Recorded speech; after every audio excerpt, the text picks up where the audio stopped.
Hey everyone, welcome back to the Tech Bubble. We're back with your hosts, Asir, as well as Jawad. And today we have another really awesome guest with us. His name is Aspyn. About ourselves, so Jawad, do you want to jump into it? Yeah, sure. So Aspyn, do you mind giving us a brief intro about yourself? Yeah, of course. I just graduated from the University of Pennsylvania with my master's in computer science. Before that, I was studying networked and social systems engineering, which is basically like computer science, but take out some classes like automata and very theoretical classes and throw in like cloud computing or distributed systems related classes. So big emphasis on building like large scale systems. Over the past few years, I've had a variety of internships, of internship experiences at different places, ranging from small startups to big consulting companies and then Facebook last summer. So I'm happy to jump into more detail on anything you guys are interested in. Awesome. Yeah. So I guess our first question would just be like, do you mind talking a bit more about your major and like what you studied in school? Yeah. So I'll start with undergrad. So undergrad, my major was networked and social systems engineering. So really the fundamental part of that major is trying to build cool stuff during your Penn experience or during your undergraduate engineering experience. So for example, like one of the quintessential classes that you take is NETS 212 cloud computing. And the final project for that is literally building a new social network. And so for that, I built a social network called Meme Book. Every post had to be a meme. Every comment had to be a meme. And it was actually pretty interesting because Facebook awarded a prize they sponsored a prize for whoever created the best social network in that class. And my partner and I won that prize, which was like a duffel bag, like a cool, duffel bag and just random swag. And but yeah, outside of that, it's really a focus on, people will call it the Facebook major, quote unquote, not officially called that, but people will call it that just because it's very focused on kind of getting you into a position where you're just able to get stuff done and build whatever you want to build, and really understand both the technical side, but then also more from like a game theory perspective and how users could interact, because you take classes in that as well. Over this past year with the computer science master's degree, my classes, I tried to basically fill in the gaps where I didn't really feel like I had as much experience from my undergrad major, which meant that I took classes like artificial intelligence, which included like machine learning, Haskell or functional programming more generally, security related classes focused on privacy and anonymity, and a few more engineering entrepreneurship, so really understanding fundamentals of how to build and grow a business. That was, so really my undergrad was focused on building cool stuff and learning about how to build cool stuff. And then my graduate degree was focused on filling in those gaps where I want to be able to, my goal in general is to be able to, if I have an idea, build whatever that idea is and not think, all right, I have to find someone to be able to do this. It's always great to have great people on your team, but I'd like to have the confidence that if I have an idea that I could say, all right, tonight I'm just going to start working on it and crank it out and however long. Mm-hmm. Yeah, that's awesome. Yeah, that's really cool. Yeah, I'm a fan of like the cloud computing stuff as well. So awesome. That's really cool learning about the meme social network and stuff. You touched on this a little bit, like you mentioned that you decided to do a master to fill in the gaps and stuff. So like, how was the journey of like going to like applying for like masters, and like what were like other reasons why you decided to go do like masters instead of just going directly into the industry? Yeah, great question. So the first thing is with the master's at Penn. So I did undergrad at Penn and then this 5th year master's program. So the way that works is you take 3 classes in your master's, or 3 graduate classes during your undergrad, and then 7 graduate classes during that extra year. So you're able to condense what's usually a 2-year master into a single year. So that's sort of how I went about it at Penn, was taking some of those classes during undergrad. in terms of deciding to do a master's, the first was filling in those gaps, or I can't say the first, these were sort of equally weighted. One part was filling in those gaps.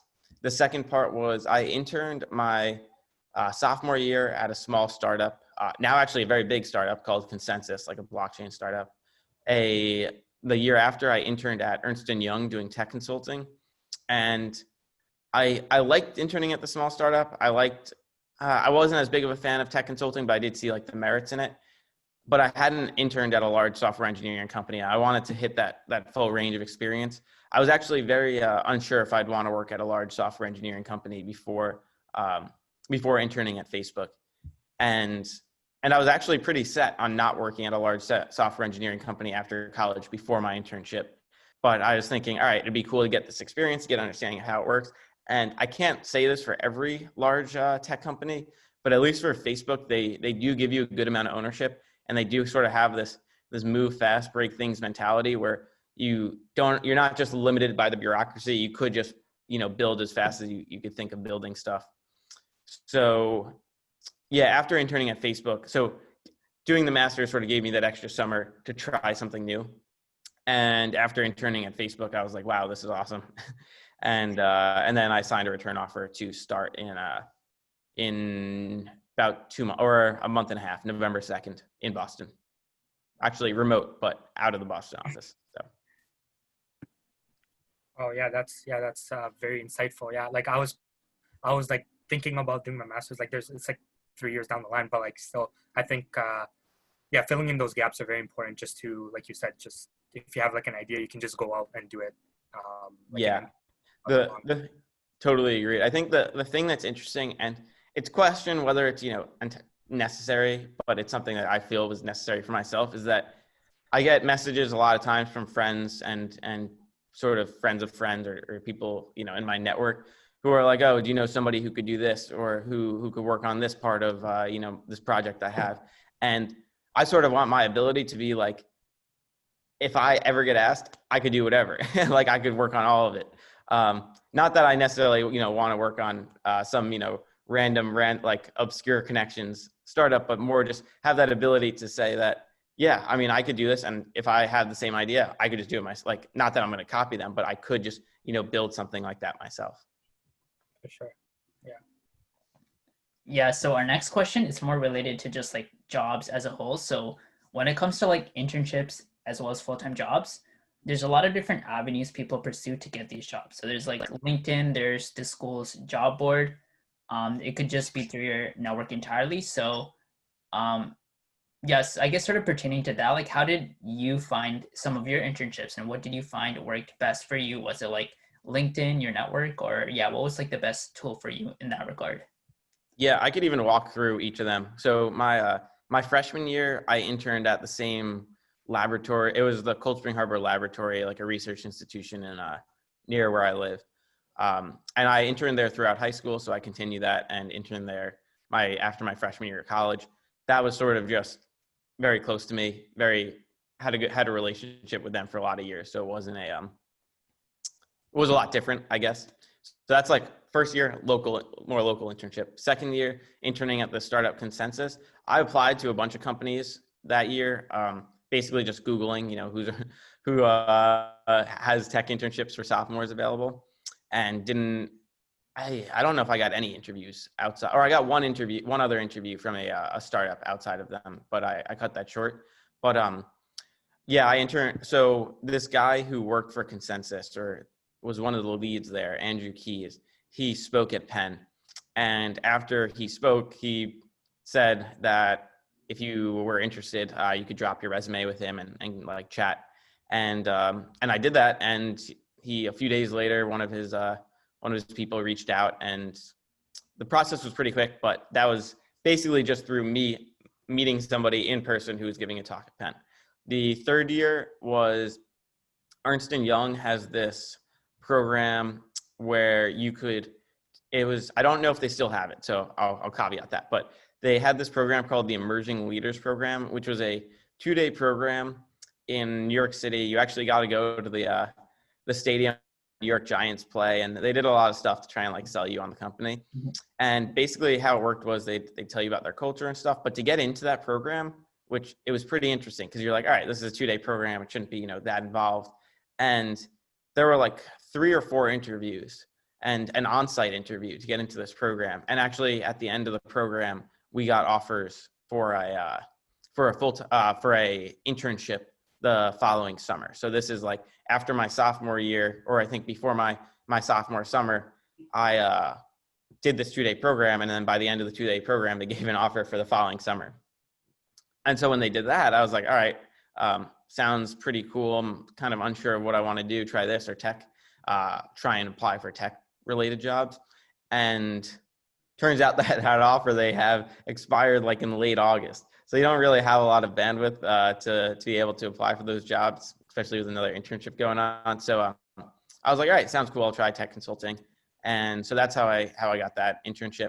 And then the following summer, for the following year after tech consulting, when I was like, all right, I want to do a big tech internship, big tech company internship, I applied to I'll just explain it from the start. So if anyone is like really interested in following a similar approach, they could. But I basically created a spreadsheet and listed like every big tech company I could think of, started some smaller ones, some of like the startup or like the large startups, like, Airbnb, the unicorn startups like Airbnb and maybe Stripe, or I'm not sure of like all the exact ones I listed, but basically I listed like 50 of these companies, found some by Googling, like Progressive Insurance. They have a whole cloud department. I applied there too. So I basically listed all these companies. I found their applications, listed the applications, and went through just, all right, filling out the applications from the places I was most in, or actually the strategy I did was I filled out a few for the places that I thought would get back to me quickly, but I was like a bit less interested in. And then I filled out all the applications for the places I was very interested in. And from there, I had some interviews. But even before that, the reasoning for, and if I'm giving too much detail, just let me know. But the reasoning for filling out a few for places you're less interested in is give you some practice interview experience. That's definitely really important for getting your confidence up. But so then I sent in all these other applications to pretty much every company on my list, 50 or maybe a little over. And then comes the question of how do you actually get the interviews? Because you send in an application and then, 10,000 other people sent in that same application. And really the way I found that I got the most interviews was through connections. So I had a friend who interned at Facebook, and I didn't even get a Facebook interview until he messaged his recruiter saying, hey, I gave in a referral for Aspyn. He said he hasn't gotten an interview yet. Like, do you mind following up? And like literally he texted me that. He's like, oh, I'll follow up with my recruiter right now. Like 2 minutes later, I get an email saying like, Aspyn, we'd love to have you in for an interview. So if you have any personal connection to any of these places, any of these companies, getting your referral is really huge. The second way that I got interviews, so there were 1 or 2 places where I got just totally, sent in a cold application, got an interview, or maybe a few, like maybe 2 or 3. But the other main way was career fairs, where if you talk to the recruiter and talk to the recruiter that came to your campus, follow up with them, send them an email afterwards, they're a lot more likely to give you an interview than if you just cold apply. And I think part of that's because they want to, give a good impression to the students on that campus as well. But so I don't know how it works now with virtual career fairs, but the one other thing I would say is, and this might be specific to Penn, but I really don't think it is that at Penn, these career fairs would have absurdly long lines for some companies. Like Microsoft had at least a 1.5 hour wait if you wanted to wait on that line to talk to a recruiter. And at least from my perspective, it was way more worth talking to a bunch of other companies that are all like good companies. They might not be Microsoft, but they're all good companies, and trying to get your name in the door at those places, and then find somebody who could try and get your name in the door at Microsoft through a referral or through giving you the contact of that recruiter, than to actually wait on that line and say it's a 3-hour or 2-hour career fair. You sacrifice almost the entire career fair. You're putting all your eggs in one basket with hoping that, this Microsoft person remembers you. So yeah, sorry, that was a very, very long answer, but Yeah, no, any yeah. question? Yeah, no, I love it. Like, thank you for being super descriptive. Yeah, like I think that's like a consensus we've heard a lot is just like try and find someone that you know that's at these companies, because as you mentioned, like when you are sending in that application, like you might think it's really good, but like there's 10,000 other people, as you said, that think their application is really good that are sending it into the exact same place. So having that connection or referral is like super helpful for these type of things. But yeah, it's really cool to see like how diverse your applications were throughout the years. Like you started off like going to a startup, and then the next year you tried the leadership program at Ernst and Young, and then like yeah, you just sort of um, I guess found your path from there. But that I guess that just goes to show that everyone is different. And but yeah, no, I think my favorite point is just like try and find a connection if possible, because that's just going to help you so much more when applying to bigger companies. Yeah, totally agreed. And I guess one other thing, and I can't say this is a positive or negative thing, so I don't want to say this as advice, but I want to just say this more as an objective fact of what I did, was applying to 50 companies could, depending on, how you view the cover letter optional box as it being truly optional or not optional, like in your, in your mind, could mean that you're writing 50 cover letters. I decided that my goal was just to try and get as many of these applications out so that I could talk to all these, or get a chance at all these companies. If you don't apply, you don't have any chance. And so I didn't write any cover letters or attach any cover letters. Maybe you should, maybe you shouldn't. I don't want to give that as advice, but I just want to say like that shouldn't be if you're like, wow, writing all these cover letters is taking a while. I sent in 6 applications and I'm done. I'm burnt out. That should not be the reason that you kind of are limited on how many places you apply to. Yeah, no, 100%. Like I was starting off as well. For me, like maybe Jawad could attest to this as well. But like cover letters, I was like, oh yeah, I gotta put in so much time into this. I'm gonna make it perfect. But then after like 10 cover letters, I'm like, I'm never writing one again. It takes way too long. It's just like, yeah, it's like quite draining. And like I know some companies require it, which is fine, but I'm not the biggest fan of it. But yeah, I think if it's optional, as you said, that's a decent approach to have as well. Just get it out as much as you can, and at least try and get that chance of having the interview, Yeah. And that was actually my sophomore year. I think I applied to like 10 of like the big tech companies, and I wrote a cover letter for every single one, and I didn't hear back from anyone. Oh no. So it was just I'm not giving any of that as advice, but just saying it more of just what happened with me. Yeah. No, for sure. I would kind of agree with that too as well. Like, it's like you can go spend all your time writing those, but like if you're not hearing back, there's no point in doing those. Yeah. But just last question before we wrap it up. I know like technical interviews have like, it's like everyone thinks it's like so hard, so difficult and stuff, and like I agree with that. I agree with those people who say this. So what were your tips to like prep for these interviews, as like given that the recruiting season's just around the corner? So with technical interviews in particular, just to clarify. Yes. Yeah. So with technical interviews, the key is really because ultimately a lot of these questions are similar to questions you will see if you do LeetCode or HackerRank or any of these practice questions.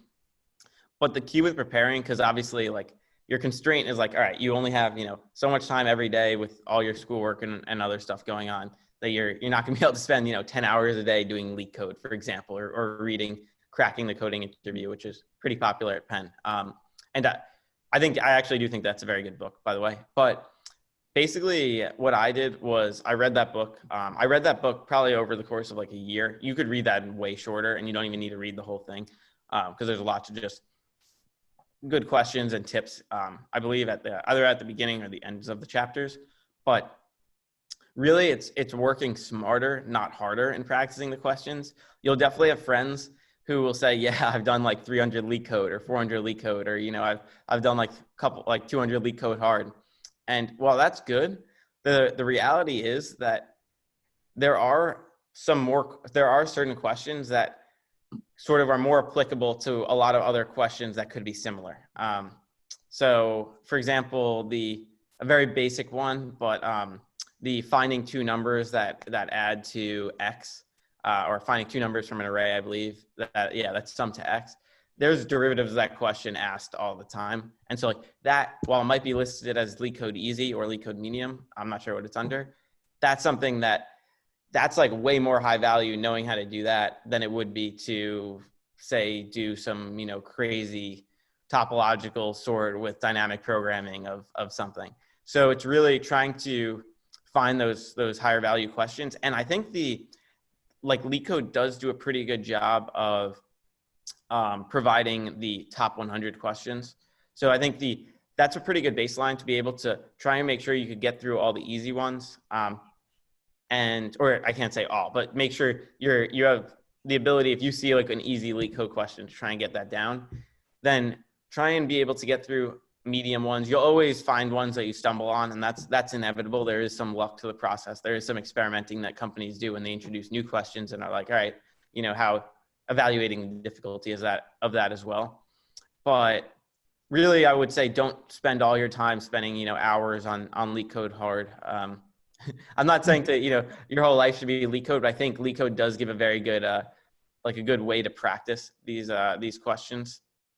And the other major component is really pretty much, I can't say everywhere, but I'd say like 90% of the tech companies I interviewed at would ask something about the runtime or like analyze your algorithm, and just make sure that you understand the fundamentals of, if an array is looping n times, it's O of n, or just memorizing even that, quicksort is O of n log n on average.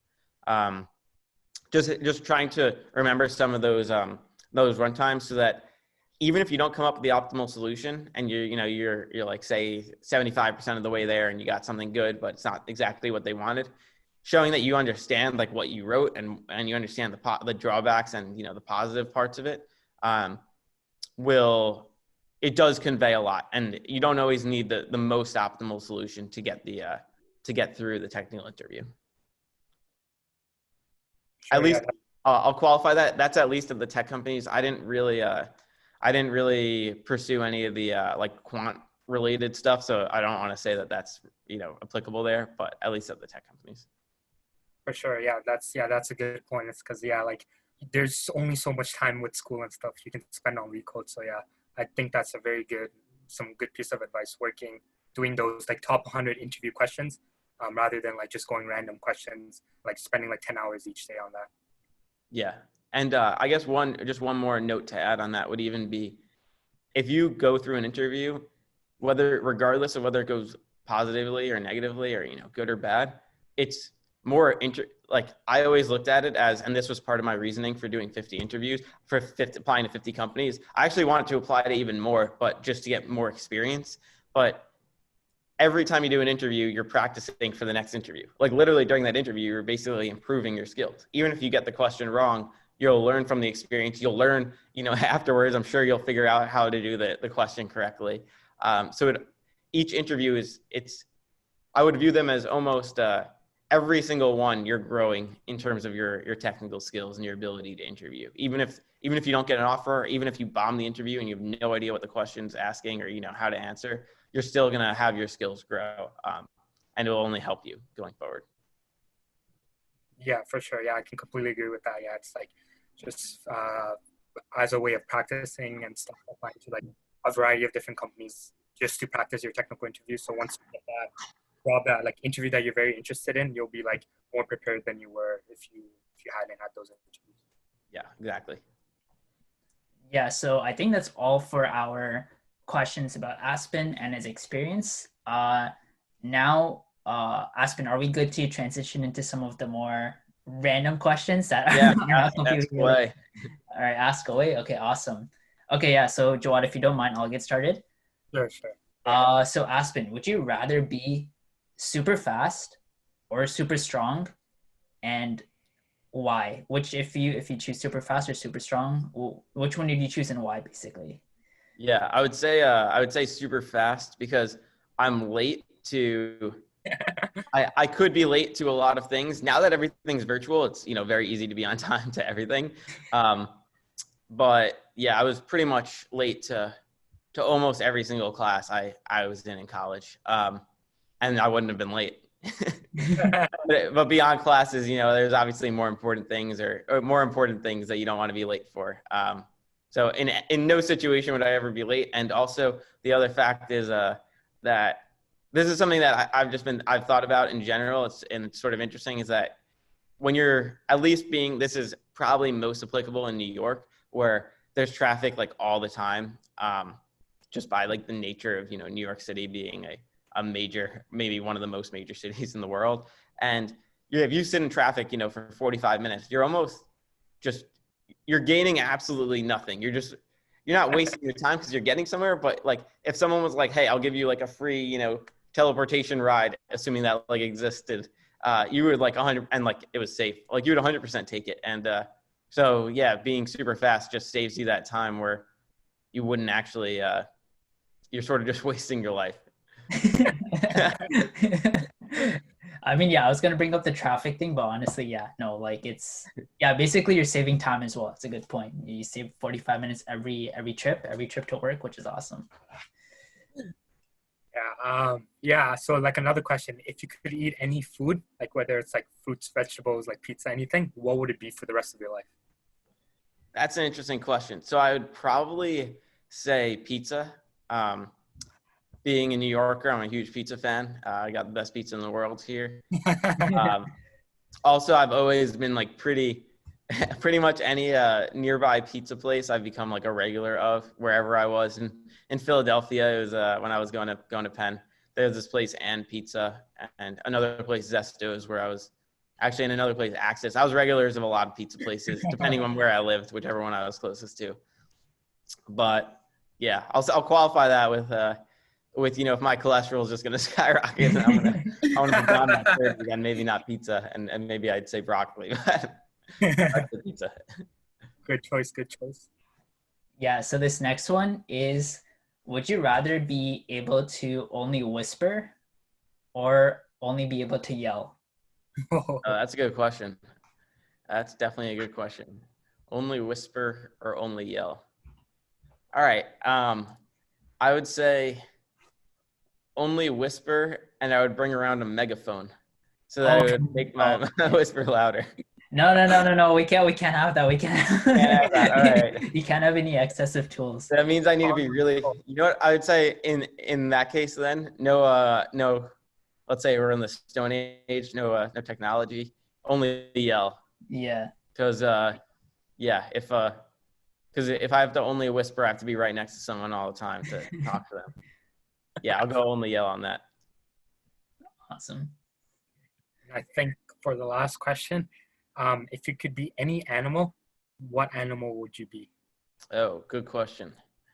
Any animal, what animal would I be? I would say a kangaroo, because they just look like they have a lot of fun bouncing around. Yeah, I mean, they might not be, they just kind of hang. Yeah, I'm not sure, honestly, that much about them. I've been to Australia once and they seem really cool, and I've seen some videos of them, like, just basically just, actually, I don't even know what I've seen with them, to be honest. Yeah, I would say kangaroos just because they're cool. I'm not even going to make up anything more than that. Yeah. What would you guys choose for that one? I would choose like a cheetah or something, just because they're fast. But yeah, that's Yeah, my answer is pretty. I guess it's pretty. How do I say it? It's like a pretty basic answer. I would say dog. And I know, like, before I get hate or stick about this, it's just because like people, I basically get fed like all the time, and I just get to sleep around all day. Like, no shade to dogs, but like, they have like such a nice life, and I think it'd be really awesome to be a dog. Totally fair. I know koalas also, I'm pretty sure they sleep like 20 hours a day or like 18 hours a day or something. They pretty much just like eat and sleep and take photos with people. But yeah, honestly, that's a life I want to live. Yeah, I got it down. Yeah. But yeah, awesome. Jawad, I think, are we good for all of our questions? Yeah. Okay, sweet. So yeah, just a huge thank you again to you, Aspyn, for joining us today. It was super, super awesome getting to hear some of your advice as well as learn from your experiences. And also we had a lot of fun with the wacky questions. So just yeah, thank you again for joining us today. Yeah, it was an absolute pleasure having you. Yeah, thanks for having me. And if you guys ever have follow-up questions, or any of your viewers have questions, just let me know, and I'll try to answer best I can. For sure. Yeah. So like, we'll leave some of Aspyn's like reaches. So like, we'll put his LinkedIn and stuff in the description. If you have any questions, just feel free to reach out to him. But apart from that, yeah, just wrapping up the show. Just a last thank you to Aspyn again, and thank you to you all for joining us for this episode of the Tech Bubble. And we hope to catch you on the next episode. Take care.